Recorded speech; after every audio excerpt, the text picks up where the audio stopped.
I was asked to do a very quick little video about OBS. So that is what I'm going to do. I'm going to start off, first of all, many of you know this already, but I'm going to start off with a quick explanation of this interface. Obviously, what you see up here is the splash screen. This is what your audience will see on YouTube. You'll notice there's a timer on it as well, a countdown timer. And as soon as this timer hits 0, it will go to camera number 1. The cameras are listed right here on the left-hand side where it says scenes. You have the splash screen, which is where we are now. Underneath that, camera number 1, camera 2, 2 cams, and an outgoing photo as well. To the right of that, you have the sources. Every scene is full of sources. They all are different. Sometimes they're the same. But for example, in the splash screen, you see there's the timer, there's the waveform, which are these little green bars, and then you have the splash image. So all these sources are in the scene. To the right of that, you have the audio mixer. That shows us the volume that's going on right now. And there's another tab on the bottom that's just very important called the Advanced Scene Switcher. We will get back to that in a few minutes. And to the right of that, we have the timer. And we'll get back to that in a few seconds, because on the right-hand side, we have the list of the setting, the exit, which means to close down OBS when you're done. But the start streaming and start recording, you don't have to worry about that because we have automated that with the advanced scene switcher down here. We'll get back to that in a few seconds. So this is basically the interface that you will see if you have not connected your account to YouTube. So let's connect this account to the Riverwest radio account. And what we're going to do that is go into settings, and I hope you'll do this, but using your own personal account. It'll make everything so much easier for all the producers, because like on Thursdays and Wednesdays, we have back-to-back Studio A, Studio B, Studio A, Studio B half-hour shows that are all streaming. And if they are all using the Riverwest stream key, it makes conflicts and it makes it complicated. So several producers have used their own YouTube keys, and I would highly recommend you to do the same. So anyways, in the settings tab, we're going to go to stream, and right here you will see the YouTube, which is where we want to be. If you click up here, you have the choices of Facebook Live, Restream, Twitter, etc. We're going to stay on the YouTube. And then we're going to connect our account, because once your account is connected, every time you come back to do the show, it will be 5 times quicker and easier. So let's do this connect account right now. It's going to have, there we go. We're going to just sign in with Riverwest Radio. You would have to, of course, put in your own connections and passwords and whatnot.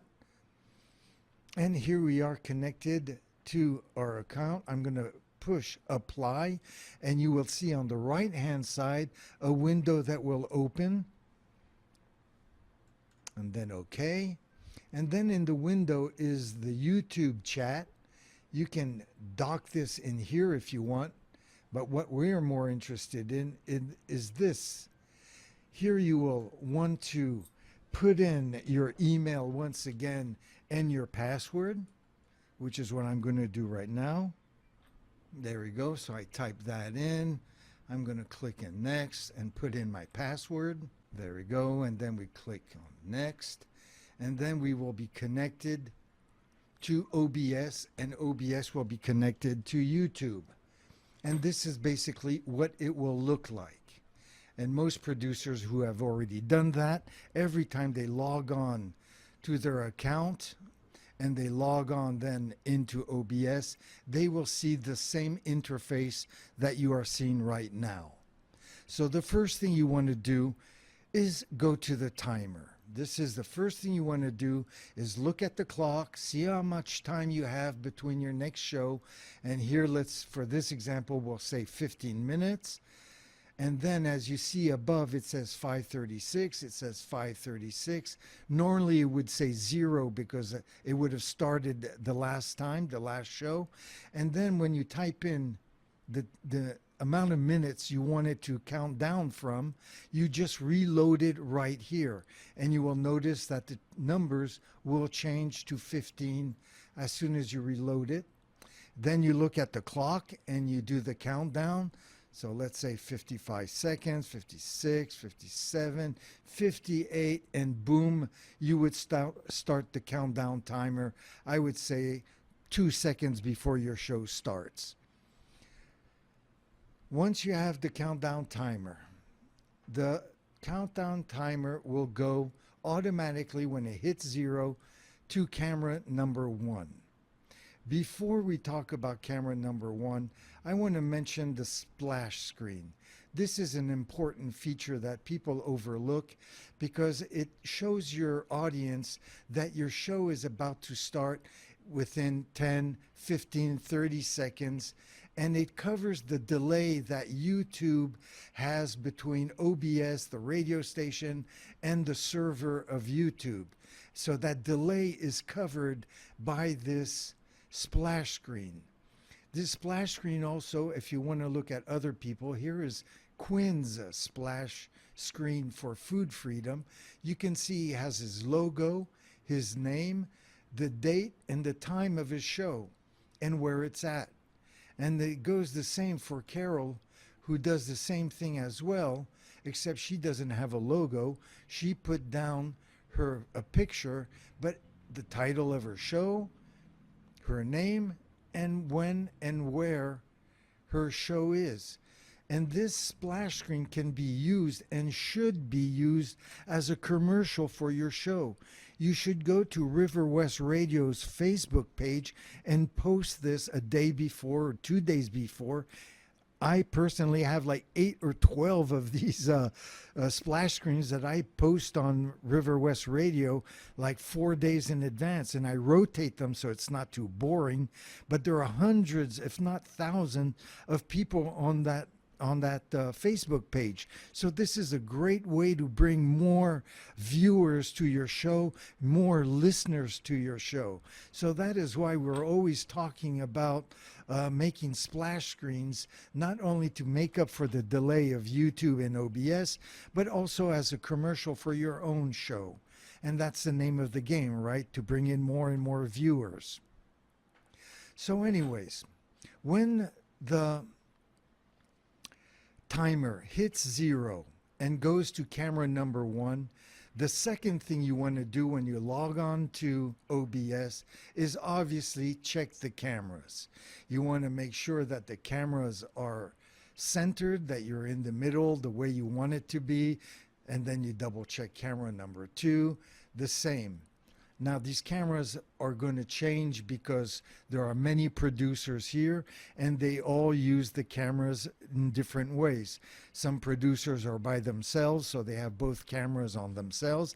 Some producers have several guests and therefore the camera is used differently. So that's the second thing you want to do, is check out these cameras.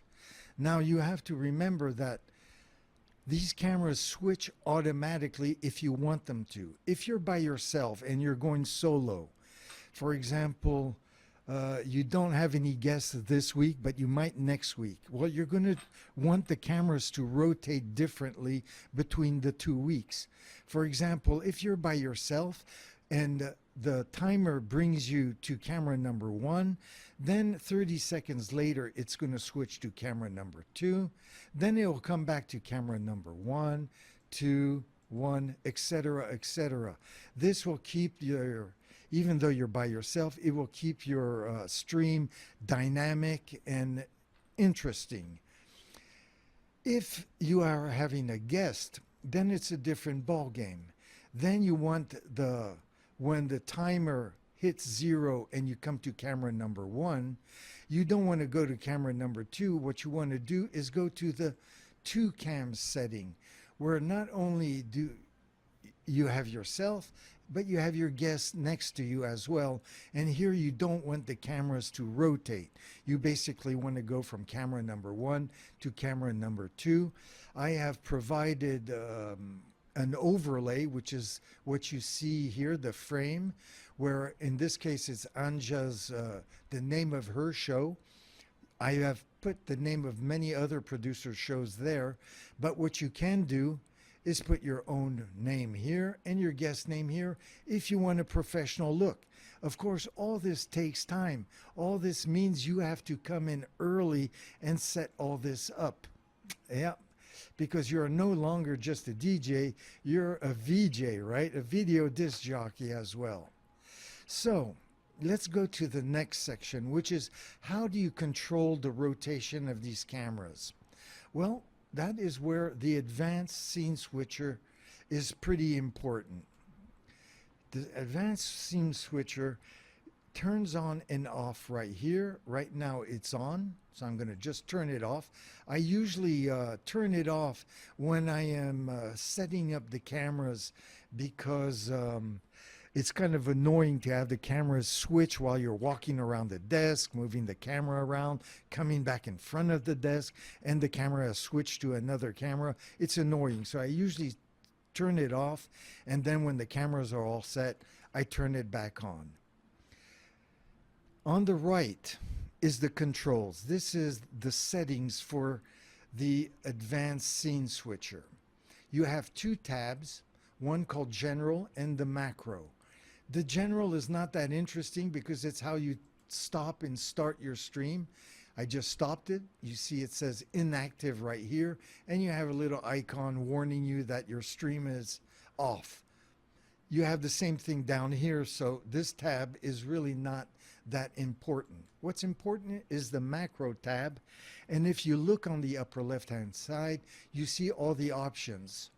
You have 5 boxes, and 2 of them are ticked.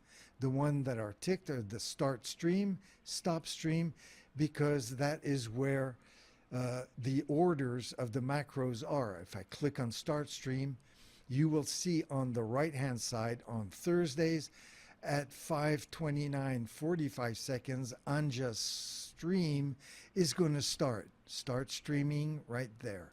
And then at the end of her show, you will see at 5:59:05, 5 seconds after her show ends, the stream will stop.